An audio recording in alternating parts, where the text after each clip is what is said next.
नमस्कार, double check class में आपका स्वागत है। बड़े दिनों बाद आज बोर्ड के सामने प्रस्तुत हुए हैं। बात कौड़ियों की नहीं करेंगे, बात ऐसी करेंगे कि एक ऐसे शख्स की करेंगे जो करोड़ों में डील कर रहे थे, लेकिन उनके शेयर की वैल्यू आपको इस बोर्ड के माध्यम से बताएंगे कि कैसे करोड़ों से कौड़ियों में आ गई है। इस चीज की ये क्लास है। तो आइए शुरू करते हैं और जानते हैं कि राजेश एक्सपोर्ट्स का मामला क्या है। राजेश एक्सपोर्ट्स स्टॉक मार्केट पर क्या लेटेस्ट स्कैम है?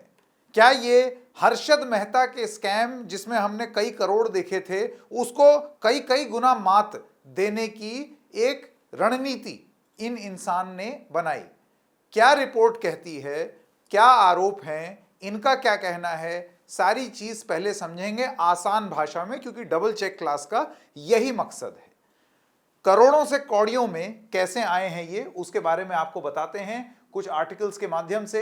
अलग अलग पब्लिकेशंस हैं जैसे कि the news minute, the federal, first post, इसके अलावा राजेश एक्सपोर्ट्स की वेबसाइट और इंडियन एक्सप्रेस के अलग अलग आर्टिकल्स हैं जिसमें हम आपको बताएंगे कि वो क्या कहते हैं। अब आपको ये बता दें, राजेश एक्सपोर्ट्स में इनके जो चेयरमैन हैं राजेश मेहता, ये उनकी फोटो है जो आप अभी देख रहे हैं। ये क्या करते हैं आपको वो पहले बताते हैं। ये है इंडियन एक्सप्रेस की एक रिपोर्ट। ये रिपोर्ट पूरा एक्सप्लेन करती है बहुत डिटेल में कि इस कंपनी ने क्या किया, सदियों से राजेश मेहता क्या कर रहे थे, उसके बारे में वो बता रहे हैं। पर राजेश एक्सपोर्ट्स क्या है, पहले आइए आपको वो बताते हैं। उनकी वेबसाइट ही दिखाते हैं सबसे पहले, इससे पहले कि हम और कहीं जाएं। ये है rajeshindia.com, ये इनकी वेबसाइट है। वेबसाइट में ही सबसे पहले लिखा हुआ है, mankind has been using gold for past last 6000 years. 6000 साल से सोना इस्तेमाल कर रहा है इंसान, और सोना ही इनका धंधा है। यहां पर अगर आप देखेंगे, पता नहीं आपको, हाँ, Valcambi world's largest gold refinery in Balerna Switzerland, इन्होंने दरअसल 2015 में ये खरीद ली थी इसको। अब आपको अबाउट अस पन्ने में लेकर के चलते हैं। ये कंपनी का ओवरव्यू है, पता नहीं आपको दिखाई दे रहा है या नहीं, बहुत छोटा छोटा लिखा हुआ है कि हमारा ऑब्जेक्टिव है कि establish ourselves as global leader in the value chain of gold, कि ग्लोबल लीडर बन जाए। ऑब्जेक्टिव क्या है? राजेश एक्सपोर्ट्स लिमिटेड का ऑब्जेक्टिव है कि leader in the global jewellery market. It was incorporated in 1989, आज ग्लोबल लीडर है गोल्ड बिजनेस में। REL is headquartered in Bangalore, India, with operations spread across the world. The only company in the world with presence across the entire value chain of gold, from refining to retailing. Largest processor of gold in the world. REL processes 35% of gold produced in the world. Largest exporter of gold products from India.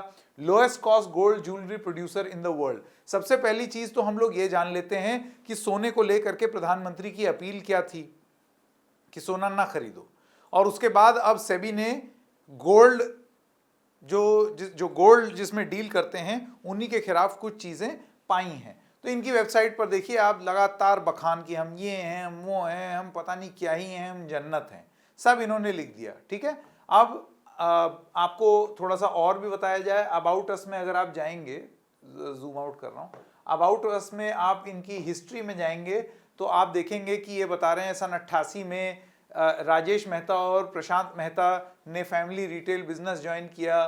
फिर उन्होंने पहला organize gold jewellery manufacturing facility सन 90 में। 91 में India's first R&D facility in the jewellery sector. सन 94 में जब Harshad Mehta scam explode हो चुका था, याद कीजिए, उस समय emerge as the largest exporter of the wholesaler of gold jewellery in India. सन 95 में इनकी पब्लिक ऑफरिंग आई। 95 में ही IPO ओवरवेलमिंगली सब्सक्राइब्ड। सन 96 में एक्सपेंशन प्लान इंप्लीमेंट किया। 99 में वर्ल्ड्स लार्जेस्ट मैन्युफैक्चरिंग फैसिलिटी बनाई। 2002 में construction of world largest manufacturing facility. 2003 में कमर्शियल ऑपरेशन शुरू किया। उसके बाद 2006 में सेल्स ऑफ $1 बिलियन। 2010 में $4 बिलियन। आप देख रहे हैं दिन दुनी रात चौगुनी तरक्की इस कंपनी की हो रही है। और अब जो आरोप लगे हैं, अभी थोड़ी देर में बताऊंगा कितने बड़े हैं, आप वो देख लीजिए। एक चीज जो आपको ये जानना चाहिए कि इन्होंने 2015 में वर्ल्ड्स लार्जेस्ट गोल्ड रिफाइनरी, जो उनकी वेबसाइट में भी थी, वलकाम्बी, उसको अक्वायर कर लिया। और उसके बाद 2015 में इनकी सेल्स 8 बिलियन यूएस डॉलर, 2016 में 24 बिलियन डॉलर। ठीक है ना, आप देख रहे हैं 2019 में launch 82nd jewellery showroom in the state of Karnataka. इतनी इनकी उपलब्धियां, इसके बाद की उपलब्धियां अभी नहीं लिखी हैं। अब 2026 में एक उपलब्धि ये है कि इनके ऊपर स्कैम का आरोप लग रहा है, कि इन्होंने स्टॉक मार्केट में पैसा घुमाया है, कि इन्होंने स्टॉक मार्केट में घपला किया है, कि इन्होंने बहुत सारी अपनी इनकम ऐसी बताई है जो इनकी इनकम थी ही नहीं।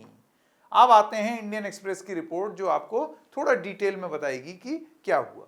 For decades Rajesh Mehta cultivated, ये पूरी इनकी कहानी, ये तो हमने आपको बता ही दिया, सक्सेस स्टोरी, ये सारी चीजें बता दी। हम सीधे चलेंगे कि आरोप क्या लगा है। स्विस रिफाइनरी जो उन्होंने वेलकम्बी ले ली, वो सारी चीजें। अब मैं आपको सीधा यहां चलते हैं कि चार्जेस क्या हैं इनके खिलाफ। The glitter surrounding Mehta's gold empire has now been overshadowed by deeply troubling questions raised by the market regulator। यानी कि एक अंतरिम आदेश में बुधवार को सेबी ने यह आरोप लगाया कि Rajesh exports overstated its revenues by approximately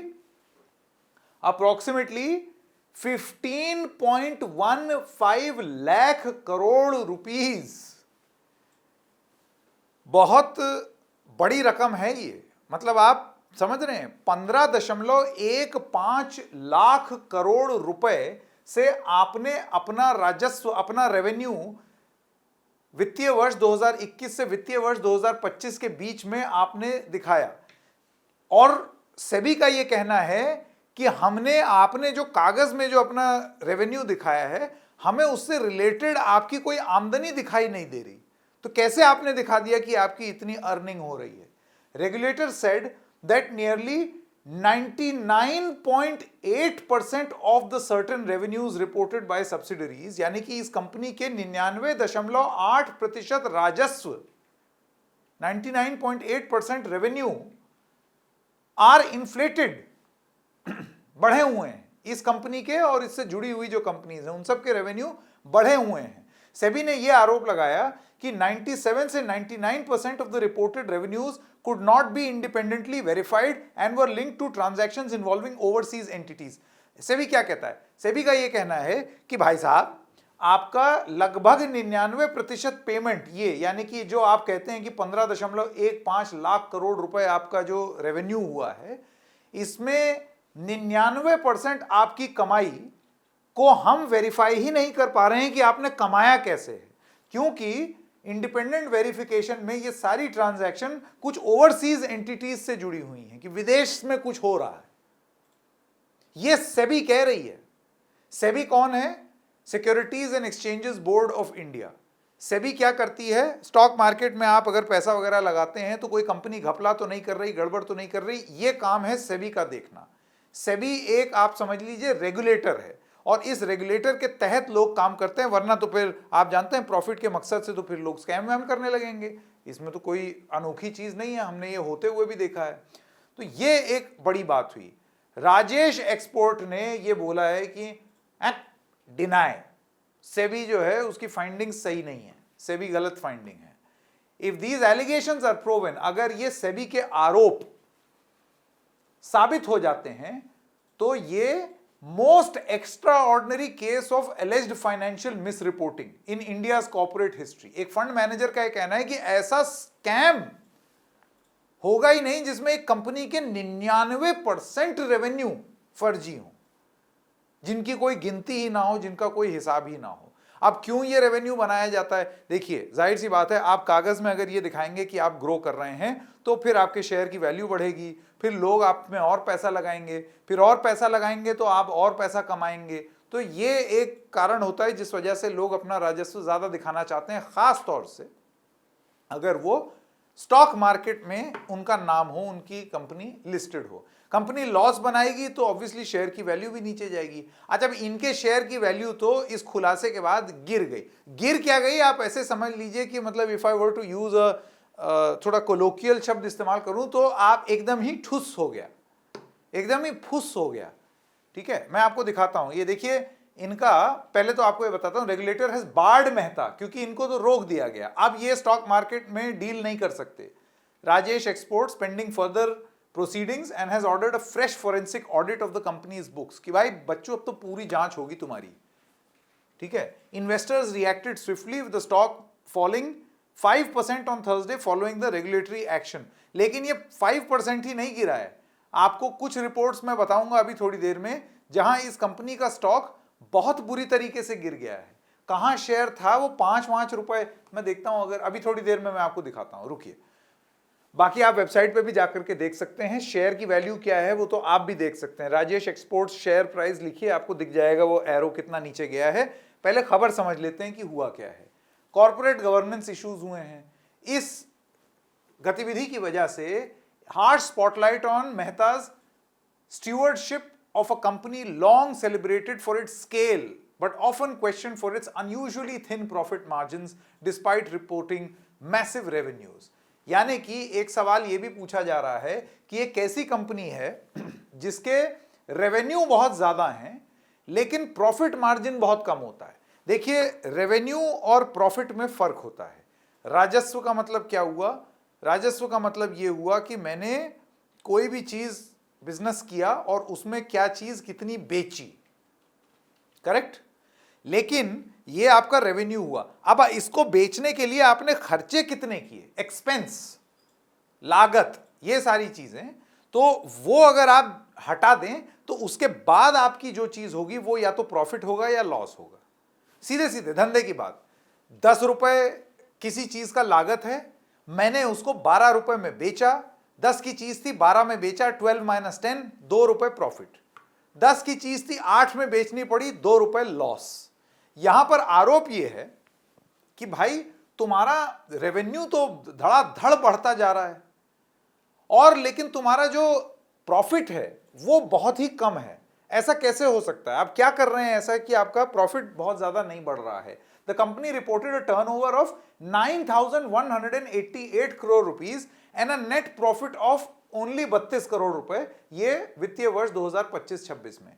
अब आपको ये बताते हैं कि लीडिंग स्टॉक ब्रोकर ने इंडियन एक्सप्रेस को क्या बताया. ये लेटेस्ट आरोप ये raise uncomfortable questions about corporate governance, oversight and transparency within the organisation and the role of the auditors and the boards audit committee. भाई एक कंपनी में आप कंपनी ऐसे नहीं चला सकते. कंपनी में एक ऑडिटर होगा, ऑडिटर यूजुअली चार्टर्ड अकाउंटेंट होते हैं, कंपनी सेक्रेटरी वगैरह, ये लोग सब क्या है ना, आपके रिकॉर्ड्स वगैरह देखते रहते हैं. रिकॉर्ड देखते हैं कि भाई आपका ये ठीक है, आपका ये कंप्लायंस, सरकारी रिकॉर्ड में ये कंप्लायंस, और साल के अंत में फिर एक प्राइवेट लिमिटेड कंपनी के लिए एक बड़ा चार्टर्ड अकाउंटेंट, एक बड़ा ऑडिटर, ऑडिटिंग फर्म, ठीक है ना, वो अपना साइन करके बताएगी कि हाँ मैंने सब ठीक पाया. यानी कि that auditing firm is putting it's neck on the line. लेकिन होता क्या है कि 60 गांठ इसमें भी हो जाती है. 60 गांठ कैसे होती है मैं ये नहीं कह रहा हूं इस केस में हुई है, लेकिन होती ये है कि आप पैसा घुमाने के लिए या अंडर रिपोर्टिंग करने के लिए लोग अक्सर चार्टर्ड अकाउंटेंट को ये कह देते हैं कि यार देखना यार, अगर इसमें हम कुछ ऐसा दिखा दें कि डिप्रिसिएशन हो गया या कुछ ऐसा हो गया, ताकि हमारी टैक्स, यूजुअली टैक्स बचाने के लिए ये सारी चीजें होती हैं कि देखो जी प्रॉफिट ही नहीं हुआ, प्रॉफिट देखो हमारा कितना कम हुआ, तो प्रॉफिट कम हुआ तो फिर काहे का टैक्स, गरीबी. इस तरीके की हरकत लोग करते हैं. अब क्या यहां पर वो ये चीज हुई है हम नहीं जानते हैं. तो uncomfortable questions about corporate governance, और सवाल ये होता है कि ऑडिटर ने ये चीज पास कैसे कर दी, ये एक सवाल उठ रहा है. सेबी का कहना कि 15.15 लाख करोड़ रुपए का आप रेवेन्यू साबित ही नहीं कर पा रहे हो, सबूत ही नहीं दे पा रहे हो, और दूसरा ये कॉर्पोरेट गवर्नेंस का ये वाला इशू. तो दो बड़े आरोप इस पर, राजेश एक्सपोर्ट्स पर. The company has 4 non-executive independent directors on its board. Controversy has also drawn attention to institutional shareholders. Promoters continue to hold 54.55%, यानी कि जो मालिक हैं इसके, उनके पास 54% है. अब आता है एक इंपॉर्टेंट चीज जहां सरकार बीच में आती है. लाइफ इंश्योरेंस कॉर्पोरेशन के पास 10.80% शेयर हैं इस कंपनी के. LIC, आपका मेरा पैसा, LIC के पास 10.80% शेयर हैं इस कंपनी के. Ramped up its stake over the last 10 years. कुछ मार्केट पार्टिसिपेंट्स ने यह भी सवाल उठाया है कि whether large investors exercised adequate scrutiny over the company's reported financial performance. तो ये LIC का इतना पैसा क्यों लगा हुआ है? कंपनी ने सब डिनाई कर दिया। कंपनी कहती है कि भाई हमारे reported revenues are accurate, issue communication gap और कंफ्यूजन है कंपनी और रेगुलेटर के बीच में। कंपनी सेबी के साथ कोऑपरेट कर रही है और सारे दस्तावेज वो सबमिट कर देगी। राजेश मेहता के लिए स्टेक्स बहुत हाई हैं। बिजनेसमैन जिसने गोल्ड की एकदम एम्पायर बना ली थी, अब एकदम से अपनी क्रेडिबिलिटी बचाने के पीछे पड़ रहे हैं। 15-15 लाख करोड़ रुपए के रकम की अगर बात हो रही है कि आपने 4-5 साल में इतने पैसे के आप बिल ही नहीं मुहैया करवा पा रहे हैं, तो ये बहुत बड़ी रकम होती है, बहुत बड़ी बात होती है। The outcome of the ongoing investigation में determine whether his legacy remains. अब ये लेगेसी रहेगी या फिर इनको ये घोषित कर दिया जाएगा कि भाई इन्होंने बहुत बड़ा पैसा घुमा दिया या बहुत बड़ा फ्रॉड कर दिया। ये एक इंपॉर्टेंट बात होने वाली है। तो ये पूरा एक्सप्लेनर है जो आपने देखा इंडियन एक्सप्रेस का। अब ये मैं आपको दिखाना चाहता हूं द न्यूज मिनट की एक रिपोर्ट। जैसे कि आप देख सकते हैं, ये हैं Rajesh Mehta ji. He is the owner of Rajesh exports, जो अभी क्वेश्चन में है। और ये रिपोर्ट भी बिल्कुल यही बताती है कि किस तरीके से एकदम फेरी टेल स्टोरी 2015 में आपने स्विस गोल्ड जायंट वेलकैम्बी को कर लिया, ज्वेलरी धंधे, फैमिली के धंधे में आए, गुजराती हैं लेकिन बेंगलोर कर्नाटका में इनका एरिया ऑफ ऑपरेशन है। Valcambi is owned by European gold refineries which is owned by global gold refineries which in turn is 95% owned by Rajesh exports Singapore PTE limited and 5% by Rajesh exports limited India. आप समझ रहे हैं, मतलब वो सेबी का ये कहना है कि तुम वो सब छोड़ दो, ओनरशिप, तुम ये बताओ कि बिल नहीं दिख रहे तुम्हारे। इस कंपनी का ये कहना है कि ये तो एक वो हो गई मिसअंडरस्टैंडिंग। बिल दिखा देंगे, ऐसे बोल देना कि मतलब हमारे पास 15.15 लाख करोड़ रुपए की कमाई के बिल ही नहीं है कि हमने पैसे घुमा दिए हैं। ये तो बहुत गलत बात है। अब क्या है, ये आरोप लग गए हैं तो इस कंपनी का एकदम बिल्कुल डाउन चला गया वैल्यू। तो आरोप यही हैं मोटे मोटे जो मैं आपको बता रहा था। ये देखिए, ये रहा, यहां पर रही वो लाइन जो मैं आपको बता रहा था। SEBI's interim report being published on June 2, 2026, panic swept the markets, shareholders watched their money disappear as Rajesh Exports shares hit the lower circuit, tumbling 5% in the morning. But tumbling share prices are just the tip of the iceberg. At the heart of the SEBI's case is a question that SEBI raises: how could a company report such astronomical revenues year after year with so little independently verified? क्यों ये चीज वो नहीं कर पाए? ये report ये भी बताती है कि ये जांच शुरू क्यों हुई, क्योंकि मार्च 2024 में सेबी को रिप्रेजेंटेशन यानी कि एक कुछ जानकारी मिली कि भाई कुछ गड़बड़ हो रहा है यहाँ पर। Trade receivables that had remained outstanding for more than 2 years। Receivables क्या होते हैं ये आप जान लीजिए। Receivables are amounts the company still has to receive from customers which is a normal practice, और उसमें कुछ हफ्ते, कुछ महीने, नॉट ईयर्स। इसका मतलब क्या हुआ कि भाई इनको हमने बेचा, इनसे हमारे कुछ पैसे आने बाकी हैं। बहुत स्टैंडर्ड चीज है। आप धंधा करेंगे, एकदम से ऐसा आप देखोगे कि भाई मैंने ये इसको कुछ दिया था, इससे अभी पैसे आने बाकी हैं। लेकिन सेबी का ये कहना है कि ये सारी चीजें कुछ महीने या कुछ हफ्ते समझ में आता है, सालों साल पैसा ना आए ये समझ में नहीं आता। तो जब सालों साल नहीं आया, highly delayed receivables, it attracted regulatory attention because they can indicate collection problems, कि आप कलेक्ट नहीं कर पा रहे अपना पैसा, क्वेश्चनेबल ट्रांजैक्शंस और अकाउंटिंग इरेगुलरिटीज। अगर अकाउंटिंग इरेगुलरिटी हो रही है या फिर ट्रांजैक्शन फर्जी हैं या फिर आप पैसा ही नहीं निकलवा पा रहे हैं, तो फिर आपके इस एलिवेटेड रोल पर लोग आपके शेयर में पैसा लगा रहे हैं, तो उनके साथ भी धोखा हो रहा है। तो इस चीज को बचाने के लिए ये जांच यहां पर शुरू हुई, क्योंकि कई साल तक वो क्लियर नहीं हुआ कोई ऐसी चीज जो कि हफ्तों में या महीनों में क्लियर हो जानी चाहिए। सेबी ने इन्वेस्टिगेटिंग अथॉरिटी अपॉइंट की अक्टूबर 2024 में। उसके बाद उन्होंने अपना पूरा इन्वेस्टिगेशन किया और फिर उन्होंने ये पाया कि हाँ, वाकई 97 to 99% of Rajesh Exports' consolidated revenues were attributed to overseas subsidiaries and step-down subsidiaries, of which Valcambi, South Africa, was the principal revenue-generating engine. मोटी मोटी बात आप समझ गए हैं, आप जान गए हैं कि एक कंपनी है वो जस्टिफाई नहीं कर पा रही है पिछले 2 साल से कि वो जो रेवेन्यू क्लेम कर रही है उसको मिला है, वो राजस्व मिला भी है या नहीं, उसकी रसीद कहाँ है, वो चीज़ साबित नहीं कर पाई। कंपनी इन एलिगेशंस को डिनाई करती है। अब ये सारी चीज़ें चल रही हैं। सेबी का कंसर्न सिर्फ नंबर तक नहीं है, उनका ये कहना है कि अब फॉरेंसिक ऑडिटर्स भी आए इसमें। सेबी ने ये भी बोला कि उन्होंने क्रिटिकल इन्फॉर्मेशन नहीं दी है हमारे मांगने पर भी, जिसके बाद हम इस नतीजे पर आए हैं। तो रिपोर्ट एक्सेप्ट अगर हो जाएगी तब आगे।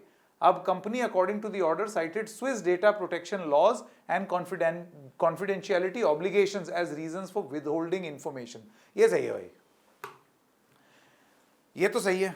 अब ये देखना होगा कि बाकी लोगों से कैसे बात हुई। ये अगर कारण है तो आप समझ रहे हैं, फिर तो सभी लोग ये बोल देंगे यहां हिंदुस्तान में सारी कंपनियां कि ऐसा है कि हमारी तो स्विस एक कोई कंपनी हमने एक्वायर की है, उससे हम 5,000 करोड़ रुपए रेवेन्यू कमा रहे हैं, लेकिन आप जानते हैं कि स्विट्जरलैंड में डेटा वेटा नहीं दिया जाता है, इस वजह से हम बता नहीं सकते, लेकिन हमारी कमाई वहां से हमारा इतना पैसा, तो यहां स्टॉक मार्केट में आपने अपनी वैल्यू बढ़ा ली।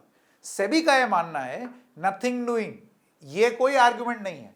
सेबी ने ये आर्गुमेंट ही रिजेक्ट कर दिए कि बच्चों ऐसा थोड़ी होता है कि तुम किसी और देश पे डाल दो और ठेल दो कि नहीं भाई वो अपना डेटा नहीं देते, बड़े प्रोटेक्टिव हो रहे हैं अपने डेटा को लेकर के। तो आपको ऑडिटिंग में तो ये साबित करना पड़ेगा ना कि आपकी रसीद, या तो आप फिजिकल रसीद की कॉपी दिखाइए, वो भी आप नहीं दिखा पा रहे हैं 2 साल की जांच में। सेबी ने रिजेक्ट किया ये आर्गुमेंट, ये कहते हुए कि foreign privacy provisions can not override disclosure obligations imposed under Indian security laws.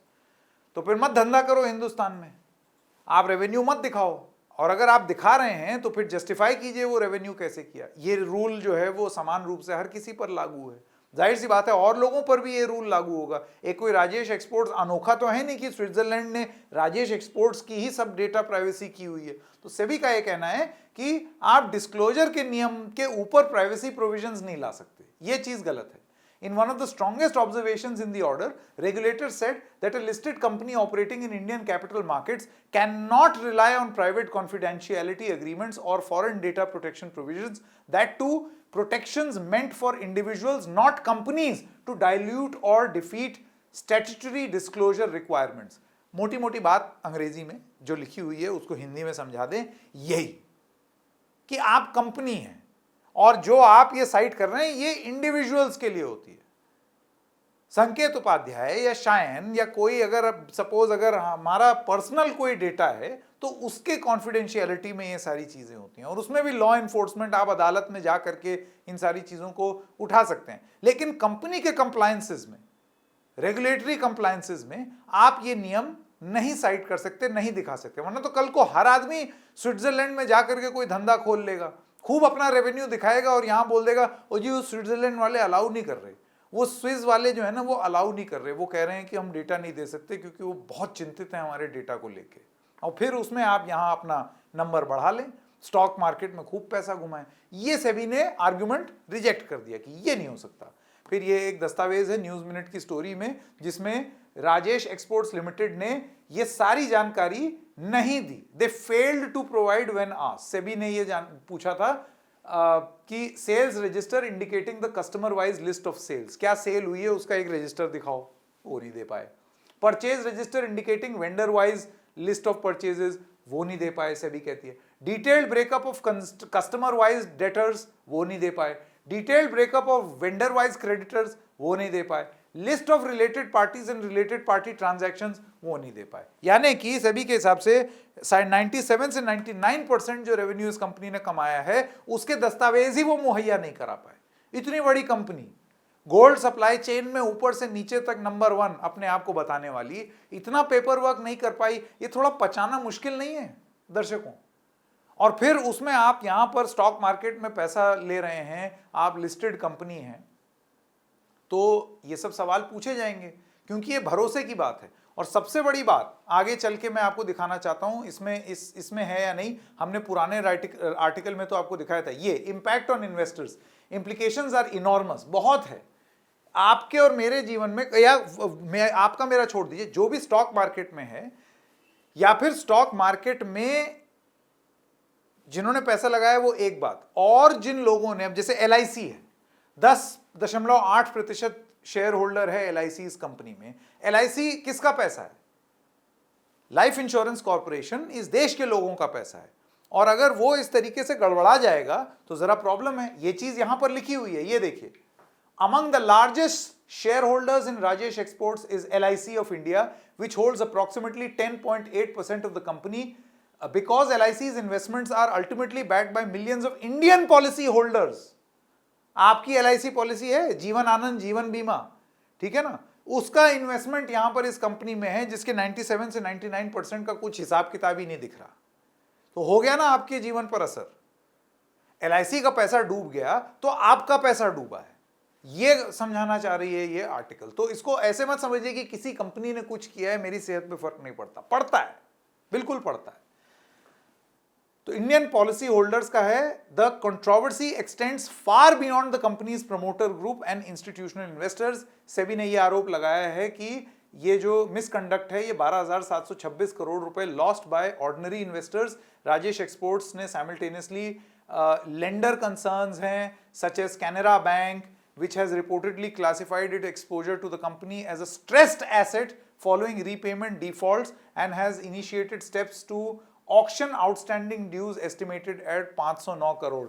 ले एक सरकारी बैंक कैनरा बैंक, उसने भी इनको पैसे दिए हुए हैं और वो ये कह रहा है कि ये पैसे चुका नहीं रहे हैं, स्ट्रेस्ड एसेट हो गए हैं, और इस चक्कर में अब हम कोई एक चीज इनकी बेच के अपना 509 करोड़ रुपए रिकवर करेंगे। बैंक से को दिक्कत है, सेबी को दिक्कत है, LIC से दिक्कत है, इतने सारे लेवल पर पब्लिक पैसा का एक्सपोजर एक ऐसी कंपनी में है जिस कंपनी के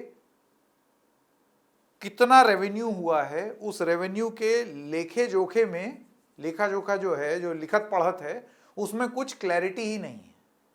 ऐसे में बड़ी बड़ी बातें अलग, क्या जल्दी से जल्दी ये पता चलेगा कि इन सब चीजों पर सच क्या है।